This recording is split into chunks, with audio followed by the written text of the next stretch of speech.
정부가 기업 밸류업 프로그램에 대한 강한 의지를 표명하며 시장의 기대감은 높아진 상황입니다. 하지만 가장 큰 관심이 쏠리는 세제 지원 방안 등 참여 기업에 대한 인센티브 내용은 여전히 진척이 없는 모습인데요. 김수민 기자의 보도입니다. 시장에서 기대하는 강도 높은 정책들도 계속 펼쳐나갈 것이기 때문에 기업 밸류업은 착실하게 단계적으로 잘 진행해 나갈 것입니다.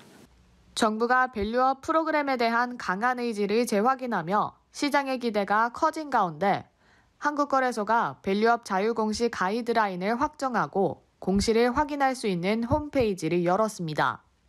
홈페이지를 통해선 배당 수익률 등 기업별 투자 지표뿐 아니라 기업의 목표 설정과 계획 수립 등 미래 잠재 가치를 확인할 수 있습니다.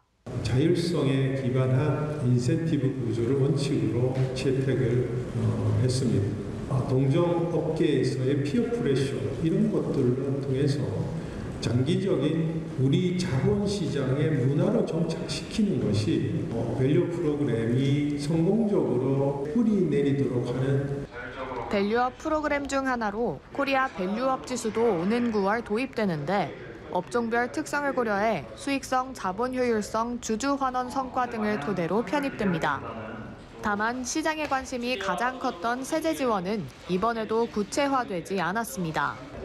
법인세, 배당소득세, 상속세 감면 등 약속들은 오가고 있지만 법 개정이 필요해 당장 해결될 수 있는 사안은 아니기 때문입니다.